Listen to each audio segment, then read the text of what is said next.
તો question number 37નું વિધાન આ રીતનું છે.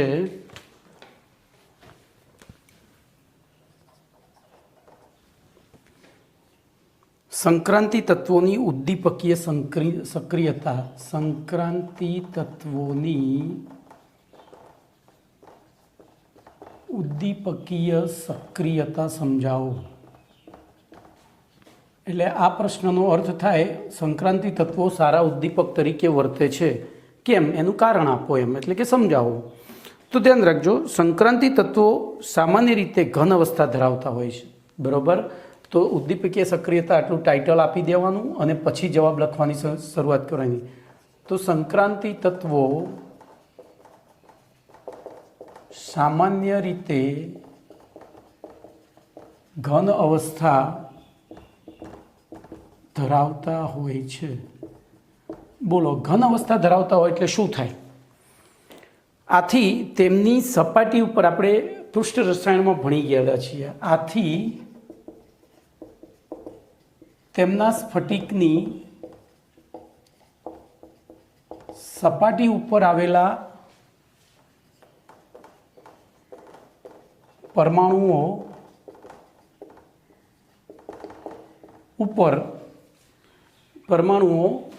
સપાટીની અંદર આવેલા પરમાણુઓ વડે અવશેષી બળ અનુભવે છે. અંદરની તરફ પરમાણુઓ વડે અંદરની તરફ સ્ફટિકની અંદરની તરફથી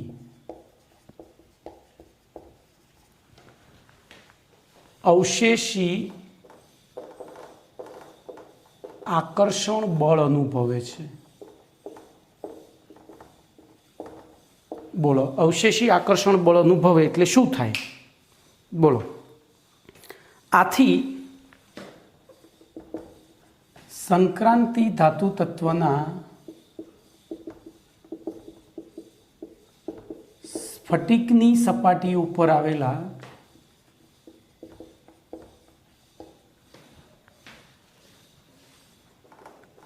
પરમાણુઓ સક્રિય હોય છે. ચલો, સક્રિય હોય છે. પહેલું કારણ આપ્યું એમની સક્રિયતાનું. આપણે ભણી ગયા છીએ પોતાની સક્રિયતાને નાબૂદ કરવા વાતાવરણમાં ઉડતા પ્રવાહી કે વાયુના અણુઓને પોતાની સપાટી ઉપર પ્રસ્થાપિત કરી અધિશોષણ કરે છે, બરાબર. આપણે 5મા પાઠમાં ભણી ગયા છીએ. વળી સંક્રાંતિ ધાતુ તત્વો એકથી વધુ ઓક્સિડેશન અવસ્થાઓ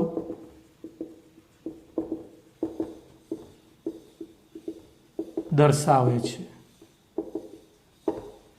એકથી વધુ ઓક્સિડેશન અવસ્થા અને દર્શાવે છે અને એક જ સંયોજન કે સમૂહ સાથે એક જ સંયોજન, અહીંયા હું સંયોજન લખીશ, અહીંયા સંયોજન શબ્દ યોગ્ય નહીં રહે, હું લિગેન્ડ લખું. ચલો, એક જ લિગેન્ડ સાથે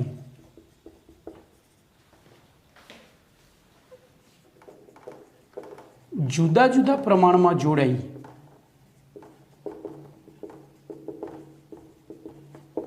એકથી વધુ પ્રકારના સમવર્ગ સંયોજનો, સમવર્ગ એટલે સંકીર્ણ સંયોજનો,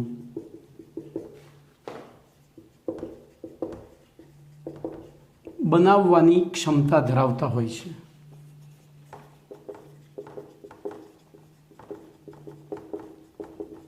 એટલે બોલો, હવે શું થશે? તો આપણે ઉદ્દીપક તરીકે જો હવે જે ચોપડી નથી એ સમજાવી રહ્યો છું. મેં એક પ્રક્રિયા છે, આમાં બે પ્રક્રિયકો છે, એ અને બી. અહીંયા હું સંક્રાંતિ ધાતુ ઉદ્દીપક તરીકે લઉં છું. તો સંક્રાંતિ ધાતુની સપાટી ઉપર પહેલાં તો આ બેનું શું થશે? અધિશોષણ. હવે એ અધિશોષણ થયા, અહીંયા A2B2 લઈ લો, બરાબર. અધિશોષણ થયા પછી ધ્યાન રાખજો, એ અને બીબી આ રીતે અધિશોષિત થયા. તો એમાં આ રીતે અધિશોષણ આપણે બતાવીશું, એ અને બીબી. તો અહીંના આકર્ષણના કારણે આ આકર્ષણ નિર્બળ પડશે, એટલે આમની વચ્ચે આકર્ષણ પેદા થશે, એમની વચ્ચે આકર્ષણ પેદા થાય તો શું થાય, આપણને એક મધ્યવર્તી સંકીર્ણ ભણી ગયા છીએ પાંચમા પાઠમાં, આવું એક મધ્યવર્તી સંકીર્ણ પ્રાપ્ત થાય જેમાં જૂના બંધ તૂટી અને નવા બંધ બને તો નિપજ તરીકે આપણને શું મળી જાય, 2AB મળે છે. તો આ આપણે પાંચમા પાઠના આધારે અને ચોથા પાઠના આધારે સમજ્યા, ચોથો અને પાંચમો પાઠના આધારે આ વસ્તુ. તો હવે અહીંયા કેટલાક ઉદાહરણો આપવાના છે. એ ઉદાહરણો આપતા પહેલાં આપણે આ જે ઉદાહરણ છે એની સમજૂતી આપી દઈએ. પછી જો હું ચોપડી કરતાં એક મુદ્દો આગળ પાછળ ચલાવું છું એટલે કે તમને ખબર પડે. તો સંક્રાંતિ તત્વોની વિવિધ ઓક્સિડેશન અવસ્થા ધારણ કરવાની, તો પહેલાં આપણે આના ઉદાહરણો આપી દઈએ. જોજો આના ઉદાહરણો, પછી બીજાના ઉદાહરણો આપીશું. એટલે કે આ પહેલો જે મુદ્દો લખ્યો ને એના ઉદાહરણો. દાખલા તરીકે તો જે તમે અત્યાર સુધી ભણ્યા છે બધું લખવાનું છે. બોલો, સંક્રાંતિ તત્વો તેમની સપાટી પરના પરમાણુઓ અને અણુઓની સક્રિયતાના કારણે પ્રક્રિયકના અણુઓને પોતાની સપાટી ઉપર અધિશોષિત કરી તેમની સાંદ્રતામાં વધારો અને ઉર્જામાં ઘટાડો કરે છે. આથી તો આ અહીંયા જોજો, હું આથી સંક્રાંતિ તત્વો પોતાની સપાટી ઉપર પ્રક્રિયકના અણુઓને અધિશોષિત કરી સપાટી ઉપર તેમની સાંદ્રતા વધારે છે અને ઉર્જા ઘટાડે છે. હવે ઉર્જા ઘટે એટલે પ્રક્રિયા સરળતાથી થાય, બરોબર. સાંદ્રતામાં વધારો કરે છે અને ઉર્જામાં ઘટાડો કરે છે. આથી પ્રક્રિયા વેગ વધે છે, બરોબર. દાખલા તરીકે લખીએ તો આ મુદ્દા પછી આવે. એમને શું કર્યું છે, ચોપડીમાં 2 ઉદાહરણો નીચે આપી દીધા છે. પહેલાં 2 મુદ્દાની ચર્ચા કરી છે અને પછી 2 ઉદાહરણો. તો આ પહેલા મુદ્દાનું ઉદાહરણ છે, પછી આપણે બીજાનું લઈશું. દાખલા તરીકે અહીંયા શબ્દોમાં લખવાનું છે. બોલો, એમોનિયાના ઔદ્યોગિક ઉત્પાદનની હેબર વિધિમાં Fe પાવડર, બરોબર. તો દાખલા તરીકે એક NH3ના ઔદ્યોગિક ઉત્પાદનની હેબર વિધિમાં ઉદ્દીપક તરીકે Fe પાવડર ઉપયોગી છે. તો એ કયા સિદ્ધાંત ઉપર કાર્ય કરે છે પહેલાં, બરોબર. એના બીજું ઉદાહરણ લઈએ. બોલો, બીજું ઉદાહરણ કયું લઈશું, તો સલ્ફ્યુરિક એસિડના ઔદ્યોગિક ઉત્પાદનની સંપર્ક વિધિમાં વેનેડિયમ પેન્ટોક્સાઇડ એટલે તો H2SO4ના ઔદ્યોગિક ઉત્પાદનની સંપર્ક વિધિમાં ઉદ્દીપક તરીકે V2O5, હવે તમને ત્યાં નામ લખીને આપ્યું છે, વેનેડિયમ 5 ઓક્સાઇડ એવું લખીને આપ્યું છે. શું લખીને આપ્યું છે? વેનેડિયમ 5 ઓક્સાઇડ અથવા પ્લેટિનમ ધાતુ ઉપયોગી છે. એવી રીતે ત્રીજો ઉદાહરણ લઈ લઈશું. તો ત્રીજું ઉદાહરણ છે ઉદ્દીપકીય હાઇડ્રોજનેશન પ્રક્રિયામાં નિકલ ધાતુ. આપણે ભણી ગયા હતા, બોલો ક્યાંમાં, સમાંગ અને વિસમાંગ ઉદ્દીપનમાં. તો ઉદ્દીપકીય હાઇડ્રોજનેશનમાં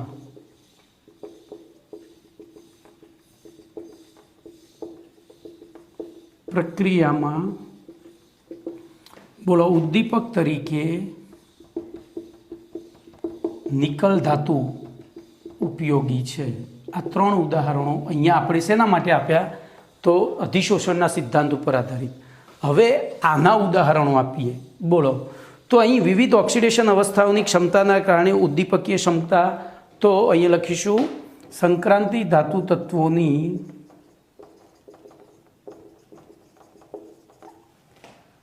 વિવિધ ઓક્સિડેશન અવસ્થાઓ ધારણ કરવાની ક્ષમતાના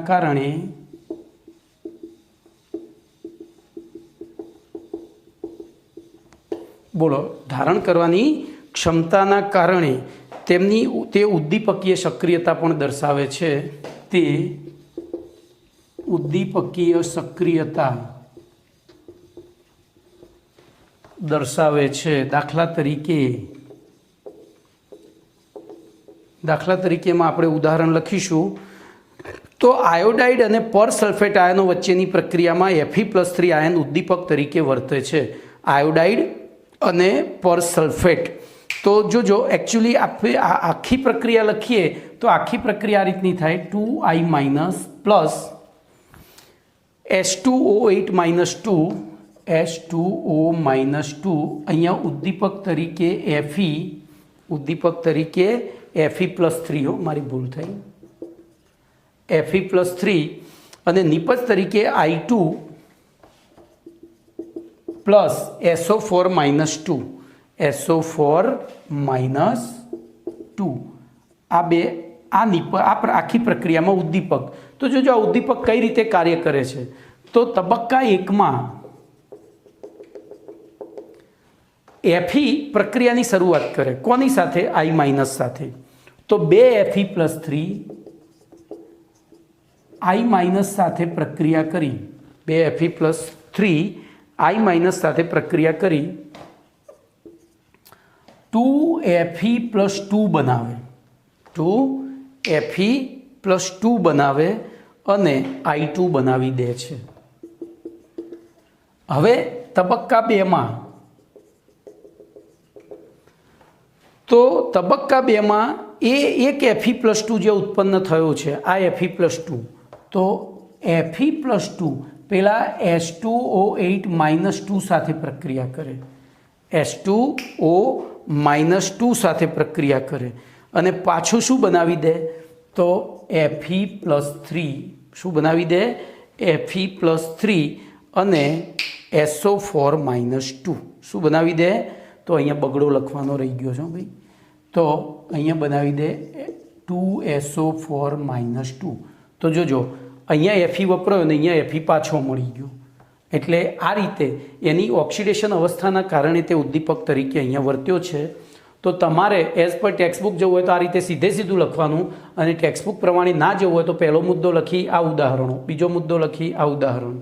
બરોબર. ચલો એના પછી પ્રશ્ન નંબર 38ની વાત કરીએ. તો હું સાઈડમાં ઊભો છું, વિડીયોને પોઝ કરીને આખી થિયરી તમે વાંચી શકો છો, પેમ્પલેટમાં ના વાંચવી હોય તોય.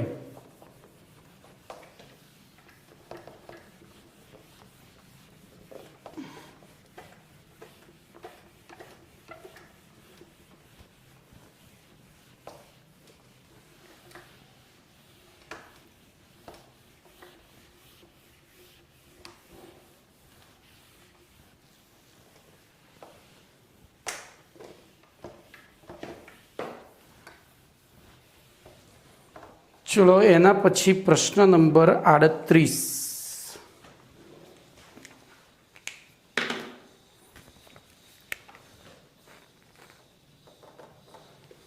આંતરાલીય ધાતુ તત્વના સંક્રાંતિ ધાતુ તત્વના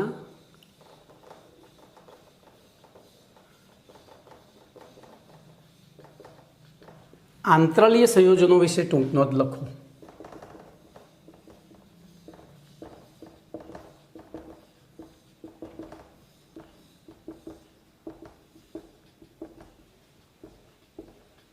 બરોબર. આવો પ્રશ્ન પૂછાય ત્યારે પ્રશ્નમાંથી જ આટલું તો ટાઇટલ લઈ જ લેવાનું અને પછી 2 ટપકા કરીને લખવાની શરૂઆત કરવાની. એટલે શું થાય, પેપર ચેકરને પેપર જોવું ના પડે કે એને પ્રશ્ન જ સીધો ખબર પડી જાય કે ભાઈ આ પ્રશ્ન પૂછ્યો છે. જોજો જેટલું પેપર ચેકરને પેપર ચેક કરવામાં કષ્ટ ઓછું પડશે એટલા તમારા માર્ક્સ વધારે આવશે, એટલું કહી દઉં છું. એટલે લખાણ એવી રીતે લખો કે સામેવાળો ખુશ થઈ જાય. ચલો જોઈએ હવે. તો અહીંયા આંતરાલીય, હવે એકચ્યુઅલી આ પ્રશ્ન આપણે 12મા ધોરણના બીજા પાઠમાં દ્રાવણોમાં ભણી ગયા હતા. ઘન દ્રાવણના 2 પ્રકાર હતા, વિસ્થાપિત ઘન દ્રાવણ અને આંતરાલીય ઘન દ્રાવણ. તો એ આંતરાલીય ઘન દ્રાવણ એ જ અહીંયા આંતરાલીય સંયોજનો છે. આંતરાલીય ઘન દ્રાવણ એ જ આંતરાલીય સંયોજનો છે. આપણા અમદાવાદનો એલિસ બ્રિજ એટલે કે વિવેકાનંદ બ્રિજ, પછી ભારતનો લો સ્તંભ, બરોબર, દિલ્હીમાં આવેલો, પછી શું કહેવાય લંડનનો બ્રિજ થેમ્સ નદી ઉપરનો, આ બધા લોખંડના છે. હવે તમે પાણીની ગ્લાસમાં એક ટાંકણી જો મૂકી દો તો અઠવાડિયા પછી ઓગળી જાય. તો આપણા જે વિવેકાનંદ બ્રિજ છે, એલિસ બ્રિજ છે, એને લગભગ 125 વર્ષ થવા આવ્યા. 125 વર્ષથી એ પાણીમાં ઊભો છે તો હજુ કાટ નથી લાગતો. તો એનું કારણ શું? તો એ આંતરાલીય સંયોજન તરીકે બનાવેલો છે। તો જોઈએ અહીંયા આપણે લખીશું સંક્રાંતિ ધાતુના સ્ફટિકમાં રચાતા આંતરાલીય પોલાણોમાં, તો સંક્રાંતિ ધાતુઓના સ્ફટિકોમાં રચાતા આંતરાલીય પોલાણોમાં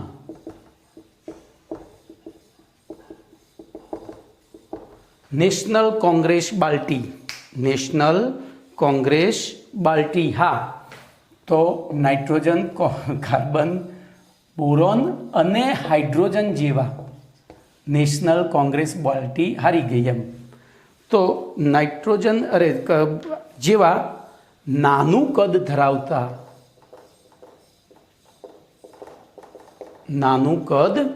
ધરાવતા તત્વના પરમાણુઓ દાખલ થાય ત્યારે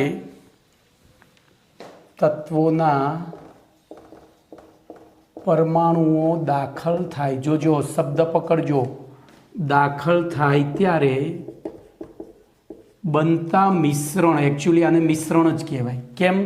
તો દાખલ જ થાય છે, કોઈ બંધ બનતો નથી, બંધ બને તો સંયોજન કહેવાય।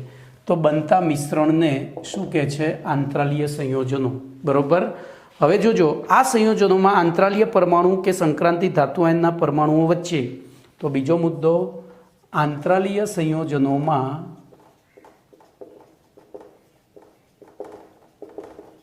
દાખલ થતા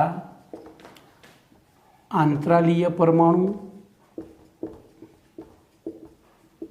અને સંક્રાંતિ ધાતુઓના પરમાણુ વચ્ચે કોઈ જ બંધ બનતો નથી, આયનીય કે સહસંયોજક બંધ બનતા નથી, આયનીય કે સહસંયોજક બંધ બનતા નથી, આયનીય કે સહસંયોજક બંધ બનતા નથી। આથી આવા સંયોજનોને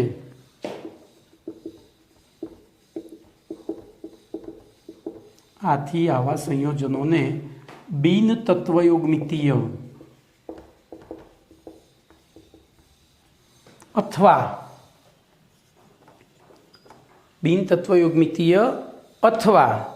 બિન પ્રમાણીય, બરોબર, બિન તત્વયોગમિતીય અથવા બિન પ્રમાણીય સંયોજનો કહે છે। બિન તત્વયોગમિતીય અથવા બિન પ્રમાણીય સંયોજનો કહે છે। એટલે કે આવા સંયોજનોના આણ્વીય સૂત્ર ચોક્કસ હોતા નથી,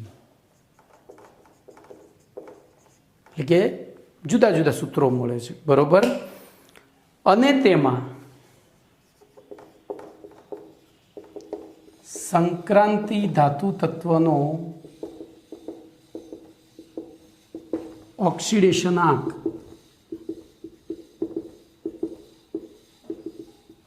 જોજો, સંક્રાંતિ ધાતુ તત્વનો ઓક્સિડેશનાંક અને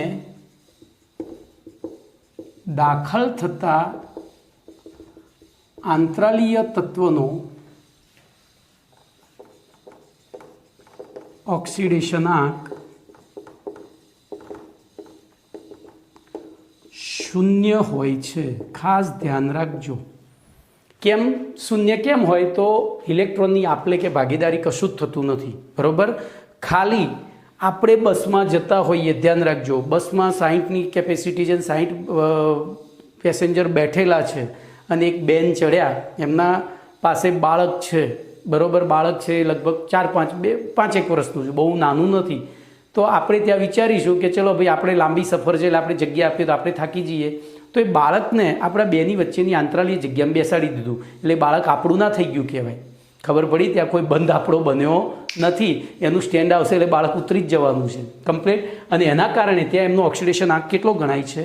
0 હોય છે। ચલો હવે આપણે એના ઉદાહરણ આપીએ, તો ઉદાહરણમાં હું અહીંયા ટ્રીક લખીશ, તો દાખલા તરીકે આવે આક્રો, મેટી વેક્રો,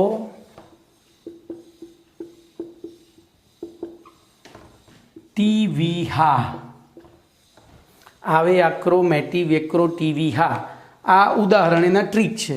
આ એટલે આયન. તો આયનના હવે જોજો એમાં પાછું ટ્રીકમાં પહેલાં બે છે એ નાઇટ્રાઇડ છે તો નેશનલ, પછી વચ્ચેના ચાર છે કાર્બન છે તો નેશનલ, કોંગ્રેસ, બાલ્ટી હારી ગઈ. નેશનલ, કોંગ્રેસ, બાલ્ટી હારી ગઈ.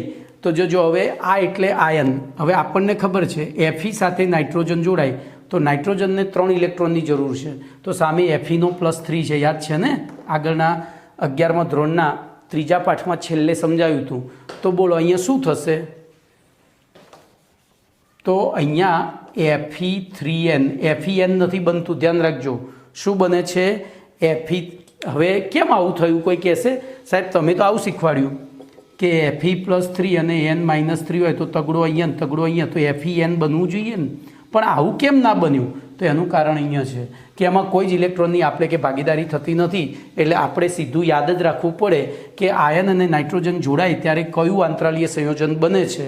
તો Fe3n. એવી રીતે અહીંયા Vn જ, Fe3n પછી Vn.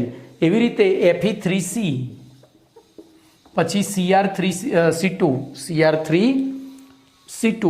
Cr3c2 પછી Mn3c અને પછી TiC, પછી Vb Cr3b2. જોજો Cr3b2 એકચ્યુઅલી Cr2 છે પણ હવે મારે જોવું પડશે ચોપડીમાં. પછી TiH એમાં 1.7 અને VH 0.56. લગભગ અહીંયા Cr3b2 જ આવે છે ચોપડીમાં. જોજો Cr2 નહીં, Cr3b2 જ આવે છે. બરોબર. ચલો ને આપણે Cr2 જ રાખીએ ચોપડી પ્રમાણે, હાલ મારા પેમ્પલેટ પ્રમાણે. પછી જોઈને તો તમે સુધારી દેજો. તો ફરીથી બોલો એના ઉદાહરણોમાં ટ્રીક છે. આવે આક્રો, મેટી વેક્રો, ટીવી હા. તો આ એટલે આયન, વે એટલે વેનેડિયમ, આ એટલે ion chromium, manganese, titanium, vanadium, chromium, titanium અને વેનેડિયમ. હવે નેશનલ, કોંગ્રેસ, બાલ્ટી. પહેલાં 2 નેશનલ, વચ્ચેના 4 કોંગ્રેસ, પછી 2 બાલ્ટી અને હા. તો એ પ્રમાણે Fe3n, Vn, Fe3c, Cr3c2, Mn3c, TiC, Vb, Cr3b2 જ આવશે મારી ટ્રીક પ્રમાણે. મને વિશ્વાસ છે, કદાચ છાપવાની ભૂલ હોઈ શકે. તો Cr3b2 એક જ મિનિટ ચાલુ રાખો ને, આપણે એનું સોલ્યુશન લાવી દઈએ. તો ભાઈ ત્યાં Cr2 જ છે. આ આપણી ગુજરાત બોર્ડની કે NCERTની બુકમાં નથી આ બધું. બરાબર. આ બધું CBSE શું કહેવાય ઇન્ટરનેશનલ બુકોમાં છે. તો Cr2 આપણે આ રીતે જ યાદ રાખીશું. ઓકે. ચલો એના પછી આ આંતરાલીય સંયોજનોની લાક્ષણિકતાઓ. તો જો પહેલાં તમારા આંતરાલીય સંયોજનો વિશે ટૂંકમાં લખવી હોય તો પહેલી વ્યાખ્યા, પછી એની લાક્ષણિકતા. આ લાક્ષણિકતાઓ કહેવાય કારણ કે એમની વચ્ચે કોઈ બંધ બનતો નથી, તેથી તેમાં ઓક્સિડેશન આંક મૂલ્ય 0 હોય. અને પછી ઉદાહરણ અને છેલ્લે લાક્ષણિકતાઓ લખીએ. તો આગળનો મુદ્દો આંતરાલીય સંયોજનોની લાક્ષણિકતાઓ.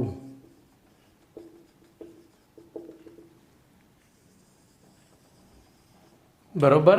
તો એ લાક્ષણિકતાઓમાં સૌથી પહેલી લાક્ષણિકતા છે કે આંતરાલીય સંયોજનોના ગલનબિંદુ તેમાંની સંક્રાંતિ ધાતુના શુદ્ધ અવસ્થામાં ગલનબિંદુ કરતાં ઊંચા હોય છે.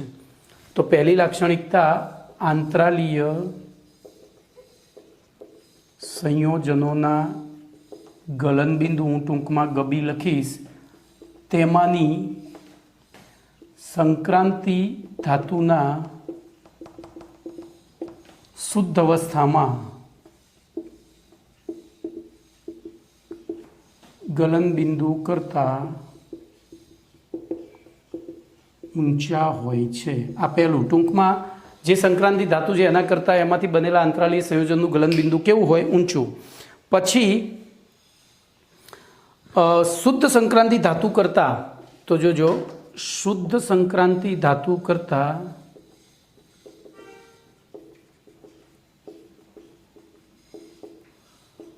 તેમાંથી બનેલા આંતરાલીય સંયોજનો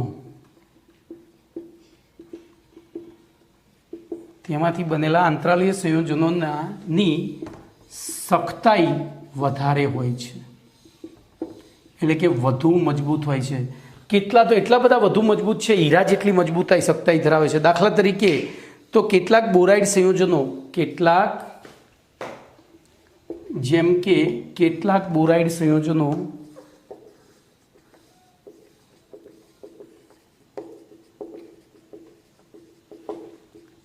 હીરા જેટલા સખત હોય છે.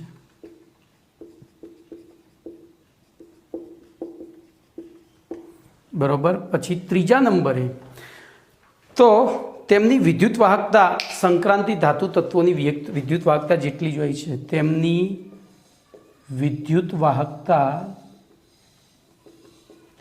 સંક્રાંતિ ધાતુ તત્વોની, એટલે કે જેમાંથી એ બનેલા છે એ સંક્રાંતિ ધાતુ તત્વની વિદ્યુત વાહકતા જેટલી જ હોય છે.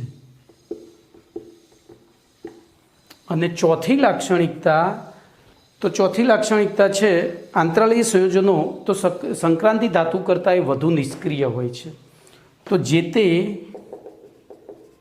સંક્રાંતિ ધાતુ તત્વ કરતાં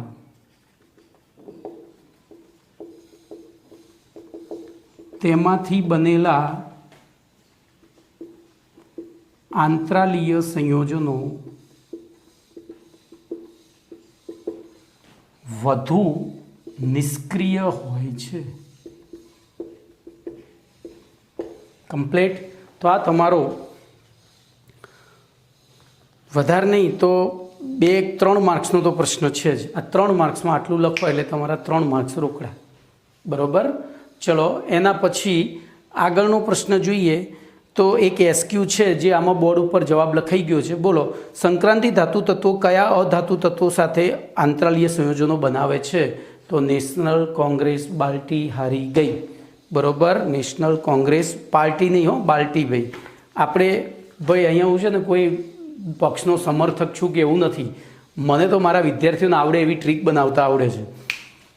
ચલો એના પછી 39મો પ્રશ્ન લઈએ.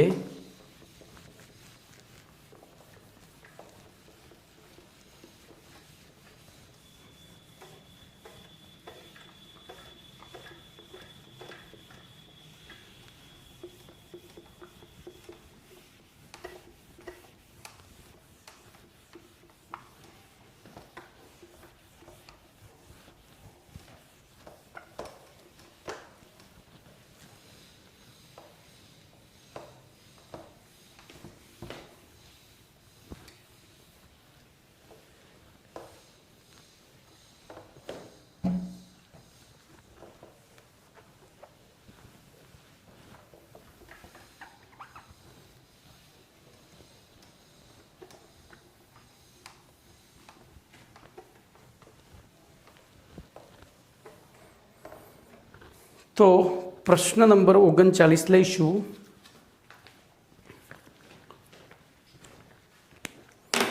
મિશ્ર ધાતુઓ વિશે ટૂંક નોંધ લખો.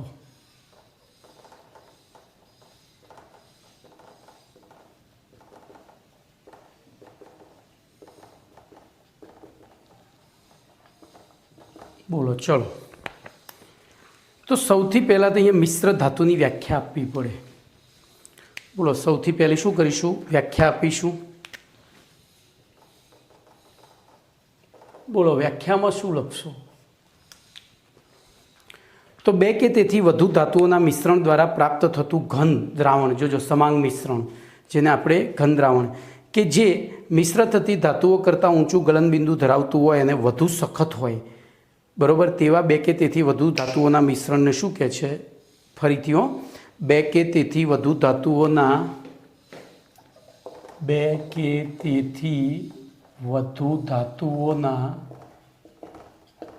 મિશ્રણ દ્વારા પ્રાપ્ત થતું સમાંગ મિશ્રણ, જેને અહીંયા કહીશું ઘન દ્રાવણ, પ્રાપ્ત થતું સમાંગ મિશ્રણ અથવા ઘન દ્રાવણ કે જે મિશ્ર થતી બે ધાતુઓ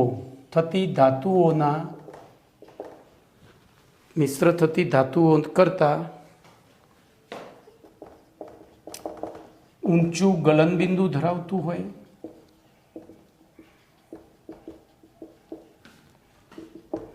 અને વધુ સખત હોય તેવા મિશ્રણને શું કહે છે? બોલો પડી ગઈ. હવે આવું મિશ્રણ ક્યારે મળે, એટલે કે મિશ્ર ધાતુ ક્યારે બને? તો એના માટે જે ધાતુઓની, તો આવું મિશ્રણ મેળવવા માટે તો જે ધાતુઓની ધાત્વીય ત્રિજ્યામાં 15% કે તેથી વધુ તફાવત ન હોય, બરાબર? 15% કે તેથી, એટલે કે ન હોય તો આપણે પોઝિટિવ લખવું હોય તો 15% કે તેથી ઓછો તફાવત હોય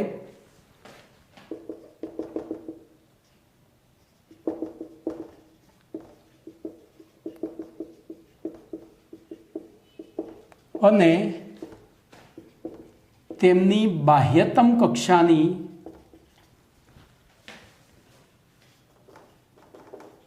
ઇલેક્ટ્રોન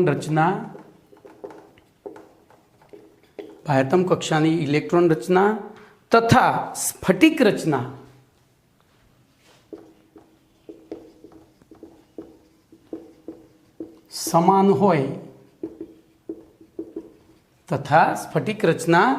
સમાન હોય બરોબર? તેવી બે જુદી જુદી ધાતુઓ,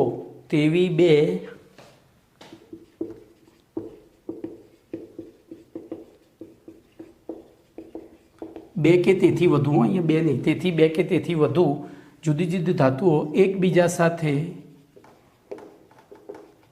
મિશ્ર થઈને, બોલો શું બનાવે છે? તો મિશ્ર ધાતુ સરળતાથી મિશ્ર ધાતુ બનાવે છે. જોજો, આ જે વિધાન છે હ્યુમ અને રોથરીના નિયમનું વિધાન છે. હ્યુમ અને રોથરીનો નિયમ, બરોબર? ચલો એનાથી આગળ જઈએ તો વિવિધ પ્રકારના સ્ટીલ, સ્ટેનલેસ સ્ટીલ, પછી ક્રોમિયમ, વેનેડિયમ, ટંગસ્ટન, મોલિબ્ડેનમ અને મેંગેનીઝ જેવી સંક્રાંતિ ધાતુઓના મિશ્રણ દ્વારા પ્રાપ્ત થતી મિશ્ર ધાતુઓ છે. હવે ઉદાહરણ આપી દેવાના. દાખલા તરીકે વિવિધ પ્રકારના સ્ટીલ અને સ્ટેનલેસ સ્ટીલ જે આપણે ઘરમાં વાપરીએ છીએ એ કોની મિશ્ર ધાતુઓ છે? તો સૌથી પહેલી આયન, ક્રોમિયમ, વેનેડિયમ,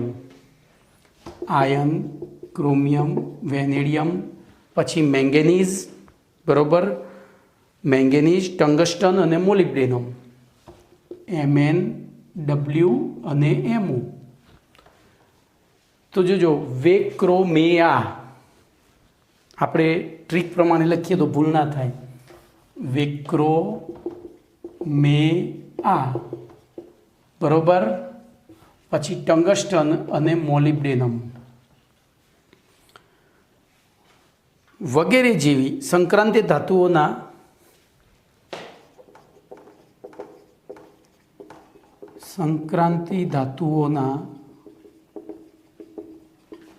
મિશ્રણ દ્વારા પ્રાપ્ત થતી મિશ્ર ધાતુઓ છે. વગેરે જેવી સંક્રાંતિ ધાતુઓના મિશ્રણ દ્વારા પ્રાપ્ત થતી, દાખલા તરીકે લખીએ તો, દાખલા તરીકે બીજું લખીએ તો પિત્તળ, આપણે જે ઘરમાં વાપરીએ છીએ તો પિત્તળ એ કોપર અને ઝીંકની મિશ્ર ધાતુ છે. કોપર પ્લસ ઝીંક. અને કાંસુ, બરોબર? તો કાચું નહીં, કાંસુ તો એ કોપર અને ટીનની મિશ્ર ધાતુ છે. એ કોની મિશ્ર ધાતુ છે? કોપર અને કેટલાક આ ઉપરાંત આ બે તો ખરા જ, અને કેટલાક અસંક્રાંતિ ધાતુઓના મિશ્રણ દ્વારા પ્રાપ્ત થતી મિશ્ર ધાતુઓ છે. મિશ્રણ દ્વારા પ્રાપ્ત થતી મિશ્ર ધાતુઓ છે.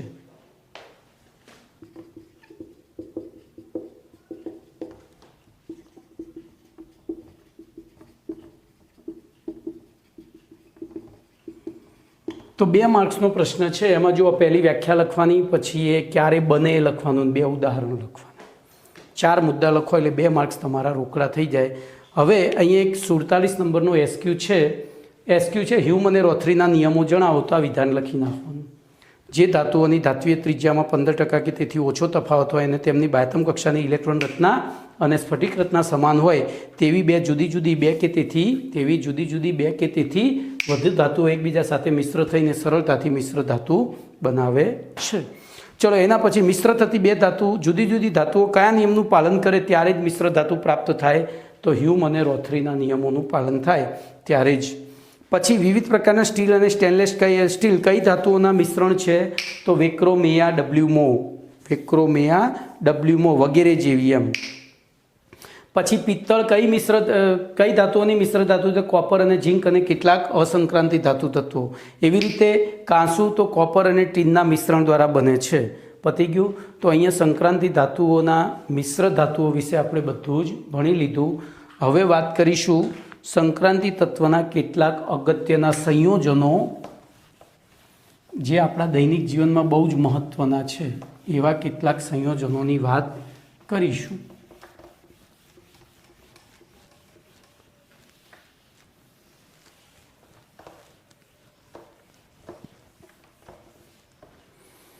તો જોઈએ.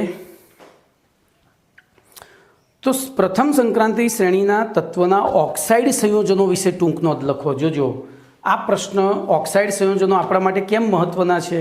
તો જુદા જુદા ઓક્સાઇડ આપણે ભણી ગયા, બોલો, ઉદ્દીપકો તરીકે ઉપયોગી છે. તો આપણે આ પ્રશ્ન આખો ગોખવાનો છે, આટલું યાદ રાખજો. તો હું અહીંયા પ્રશ્ન લખું છું, પછી એના મુખ્ય મુદ્દા લખી. તો પ્રશ્ન નંબર 40, પ્રથમ સંક્રાંતિ શ્રેણીના તત્વના ઓક્સાઇડ સંયોજનો વિશે નોંધ લખો. પ્રથમ સંક્રાંતિ એટલે કે 3D શ્રેણીના તત્વોના ઓક્સાઇડ સંયોજનો વિશે નોંધ લખો. બોલો, ચલો, શું કરીશું નોંધ લખવા માટે? તો સૌથી પહેલાં તો પરિચય આપવો પડે. સામાન્ય રીતે પ્રથમ શ્રેણીના સંક્રાંતિ તત્વો ઊંચા તાપમાને ઓક્સિજન સાથે સંયોજાઈ વિવિધ ઓક્સિડેશન અવસ્થાને અનુરૂપ જુદા જુદા ઓક્સાઇડ સંયોજનો બનાવે છે. બોલો, પહેલા મુદ્દામાં તમે પરિચય આપશો. તો પરિચયમાં શું લખીશું? તો વિવિધ સંક્રાંતિ તત્વો. બરોબર, સંક્રાંતિ તત્વો નહીં, તત્વો. પ્લસ ઊંચું તાપમાન પ્લસ O2. બોલો, લખ્યું? શોર્ટ એન્ડ સ્વીટ લખાઈ ગયું ને? તો પ્રથમ સંક્રાંતિ શ્રેણીના વિવિધ સંક્રાંતિ તત્વો ઊંચા તાપમાને O2 સાથે સંયોજાઈ વિવિધ ઓક્સિડેશન અવસ્થા ધરાવતા. તો વિવિધ ઓક્સિડેશન અવસ્થા ધરાવતા, બોલો, ઓક્સાઇડ સંયોજનો બનાવે છે. જેમ કે હવે પહેલો મુદ્દો, તો બધા જ એક સ્કેન્ડિયમ સિવાયના, જોજો, પ્રથમ સંક્રાંતિ શ્રેણીમાં હું આખું નહીં લખું, એસી સિવાયના બાકીના બધા જ તત્વો, એટલે કે પ્રથમ સંક્રાંતિ શ્રેણીના બાકીના બધા જ તત્વો એમો પ્રકારના ઓક્સાઇડ બનાવે છે. એમો પ્રકારના એટલે એમાં જે તે ધાતુનું ઓક્સિડેશન આ કેટલો થાય? +2 થાય. ઓક્સાઇડ બનાવે છે જે સ્વભાવે જે આયનીય હોય છે. કેમ ભાઈ આયનીય હશે? બોલો તો. એવું તમને MCQ પૂછાય કે પ્રથમ સંક્રાંતિ શ્રેણીના તત્વોના એમો પ્રકારના ઓક્સાઇડ આયનીય હોય છે, કારણ આપો. તો પ્રથમ સંક્રાંતિ શ્રેણીના તત્વોની સામાન્ય ઇલેક્ટ્રોન રચના લખીએ તો AR 3D 1 to 10 4s 1 to 2 થાય। હવે એમઓમાં એનનો ઓક્સિડેશન આંક +2 છે, એટલે કે કયા ઇલેક્ટ્રોન ગુમાવે છે? 4sના। તો 2 ઇલેક્ટ્રોન ગુમાવે। હવે જો એક ગુમાવે છે, NS કક્ષકના ઇલેક્ટ્રોનનું દાન જ થાય, એ ક્યારે ભાગીદારી ના કરે એક્સેપ્ટ હાઇડ્રોજન। હાઇડ્રોજન સિવાયના કોઈ પણ તત્વમાં NS કક્ષકમાંથી ઇલેક્ટ્રોન ગયો હોય તો એ દાનમાં જ જાય, અને દાનમાં જ ગયો તો આ આયનીય સંયોજન હોય। આટલું યાદ રાખજો। બોલો કમ્પ્લીટ। ચલો એના પછી આગળ જઈએ તો બીજા મુદ્દામાં લખીશું પ્રથમ સંક્રાંતિ શ્રેણીના તો SC સિવાયના MO બનાવે છે એના સમૂહ 4 થી 7ના તત્વો, જોજો સમૂહ 4 થી 7ના તત્વોના ઓક્સાઇડ સંયોજનોમાં સંક્રાંતિ ધાતુ તત્વો તો તત્વો મહત્તમ ઓક્સિડેશન અવસ્થા દર્શાવતા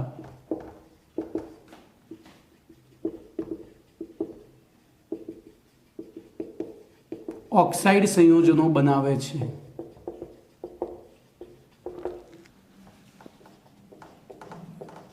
મહત્તમ ઓક્સિડેશન અવસ્થા, શક્ય એટલી વધુમાં વધુ ઓક્સિડેશન અવસ્થા, તો અને એમાં એમનો મહત્તમ ઓક્સિડેશન આંક જે તે ધાતુના સમૂહ ક્રમાંક જેટલો હોય છે, અને તેમાં તેમનો મહત્તમ ઓક્સિડેશન આંક જે તે સંક્રાંતિ ધાતુના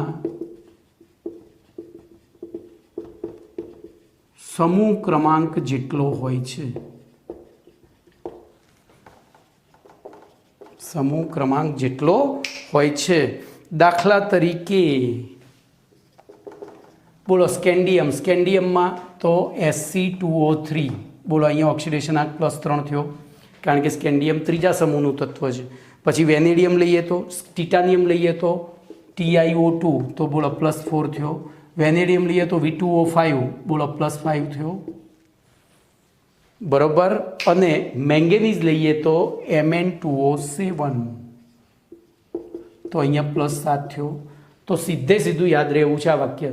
જો પહેલું સ્કેન્ડિયમ સિવાયના બાકીના બધા તત્વો એમો પ્રકારના ઓક્સાઇડ બનાવે છે, જેમાં જે તે ધાતુ તત્વનો ઓક્સિડેશન આંક +2 હોય છે, અને આ બધા જ સંયોજનો સ્વભાવે આયની હોય છે। આ ઉપરાંત હવે જોઈએ તો સમૂહ 4 થી 7ના તત્વો તેમની મહત્તમ ઓક્સિડેશન અવસ્થા ધરાવતા ઓક્સાઇડ સંયોજનો બનાવે છે, જેમાં તેમનો ઓક્સિડેશન આંક જે તે સંક્રાંતિ ધાતુ તત્વના સમૂહ ક્રમાંક જેટલો હોય છે। તો આપણે સ્કેટિવ એક્રોમિયા કોનિકોન લઈએ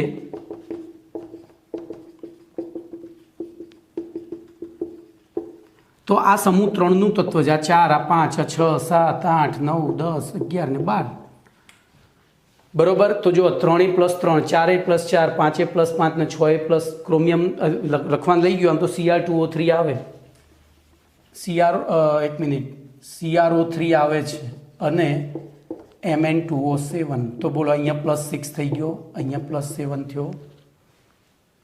ચોપડીમાં નથી આપ્યો પણ આપણે તો વિચારી શકીએ ને CrO3 બને એમાંથી, બરોબર। ચલો હવે વાત કરીએ તો 4 થી 3 થી જોજો અહીંયા 3 થી 7ની વાર્તા પતી ગઈ, એટલે કે 3 થી 7 ચોપડીમાં 4 થી 7 લખ્યું છે।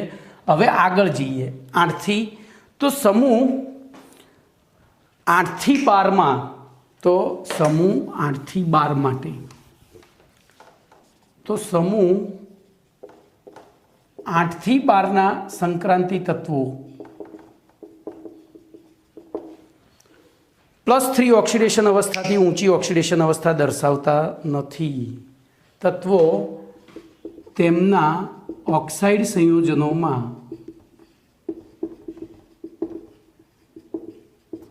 +3 કરતાં વધુ ઓક્સિડેશન અવસ્થા દર્શાવતા નથી, બરોબર। હવે એના ઉદાહરણ આપીએ તો હવે ગુણધર્મો લખવાના છે, જોજો। તો આ 3 વસ્તુ કયા પ્રકારના ઓક્સાઇડ બનાવે છે એ સમજાવ્યા પછી ગુણધર્મો, તો ગુણધર્મોમાં જુઓ સંક્રાંતિ ધાતુની ઊંચી ઓક્સિડેશન અવસ્થા ધરાવતા ઓક્સાઇડ સંયોજનો અનુવર્તી ઓક્સોકેટાઇનમાં રૂપાંતરિત થઈને સ્થાયી બને છે। તો ઊંચો ઓક્સિડેશન અવસ્થા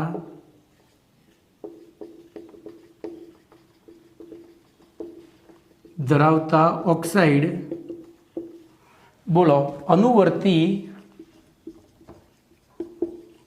ઓક્સો કેટાયન રૂપાંતરિત થઈ સ્થાયી બને છે। જેમ કે બોલો આપણે હમણાં જ લખ્યું હતું તો V+4 છે એ કયા સ્વરૂપે, તો જોજો આ બધીમાં મેક્સિમમ છે। હવે એના નીચેની વાત કરીએ તો આના નીચે V+4 આવે તો V+4 એ કયા સ્વરૂપે સ્થાયી હોય છે, તો VO2+ તરીકે, VO+2 તરીકે, બરોબર। કયા સ્વરૂપે V+4, એક મિનિટ, V+4 તરીકે VO2,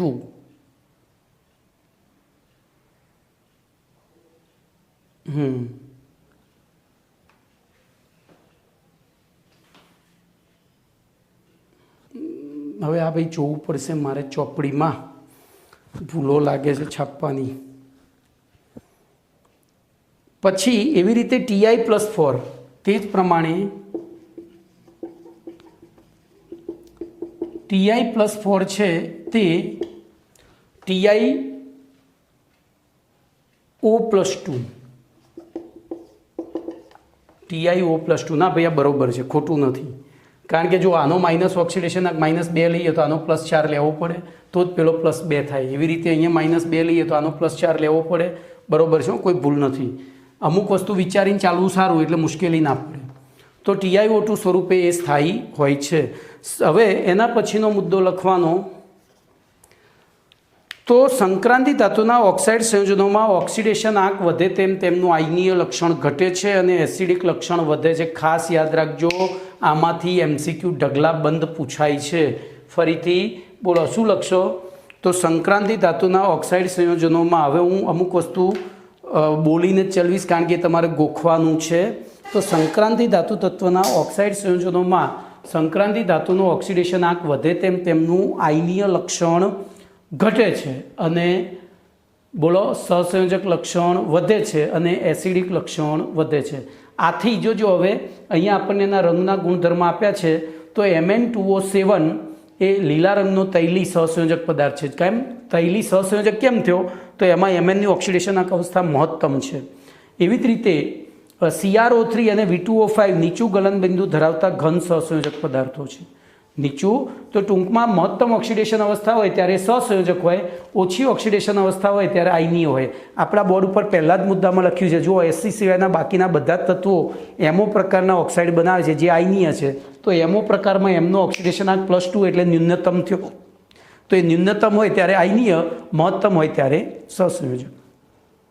ચલો હવે આમાંથી આ જે મુદ્દો હું ચલાવવા જઈ રહ્યો છું એને ખાસ ગોખજો। વેનેડિયમના ઓક્સાઇડ સંયોજનોમાં V2O3 બેઝિક, જોજો V2O3 બેઝિક, V2O4 નિર્બળ બેઝિક અને આથી તે જલીય દ્રાવણમાં VO2+ આયન ધરાવતા ક્ષાર બનાવે છે। જ્યારે V2O5 ફરીથી V2O3 basic, V2O4 નિર્બળ basic, V2O5 એ ઉભય ગુણધર્મી તેમ છતાં મુખ્યત્વે એસિડિક લાક્ષણિકતા દર્શાવે છે। તો આ એક MCQ પૂછાઈ ગયો છે, V2O3, V2O4 અને V2O5। તો V2O3 બેઝિક, V2O4 નિર્બળ બેઝિક અને V2O5 એ ઉભય ગુણધર્મી તેમ છતાં મુખ્યત્વે કઈ લાક્ષણિકતા દર્શાવે છે, તો એસિડિક। અને એથી તે બેઝિક સંયોજનો સાથે પ્રક્રિયા કરી VO4-3 અને એસિડિક સંયોજનો સાથે પ્રક્રિયા કરી VO2+ આયન ધરાવતા સંયોજનો બનાવે છે। તો આ છેલ્લેથી બીજો મુદ્દો મોસ્ટ IMP કરજો, એમાંથી MCQ પૂછાશે। પછી ક્રોમિયમના ઓક્સાઇડ સંયોજનોની વાત કરીએ તો CrO સંપૂર્ણ બેઝિક છે, સંપૂર્ણ બેઝિક છે। Cr2O3 ઉભય ગુણધર્મી છે અને CrO3 એસિડિક છે। આથી CrO3ના જલીય દ્રાવણમાં H2CrO4 અને H2Cr2O7 બને છે। જોજો CrO કેવો સંપૂર્ણ બેઝ, પછી Cr2O3 ઉભય ગુણધર્મી અને CrO3 એસિડિક છે। આથી CrO3ના જલીય દ્રાવણમાં ક્રોમિક એસિડ અને ડાયક્રોમિક એસિડ બને છે। એવી રીતે મેંગેનીઝની વાત કરીએ તો Mn2O7 એસિડિક હોવાથી તેના જલીય દ્રાવણોમાં મેંગેનિક એસિડ HMnO4 બને છે। શું બને છે? HMnO4 બને છે, મેંગેનિક એસિડ કહેવાય। ઓકે, તો અહીંયા તમારો પ્રશ્ન નંબર જે છેલ્લું યાદ રાખવાનું હતું એને મેં વર્બલી કહ્યું છે, અને ખાસ યાદ રાખજો નહીંતર ગાંડા થશો. એ છેલ્લા 3 મુદ્દામાંથી મેક્સિમમ MCQ પૂછાય છે. મેં બોર્ડ ઉપર એ નથી લખ્યા, રિપીટ કર્યા હતા, વારંવાર સાંભળજો, યાદ રહી જશે. ઓકે.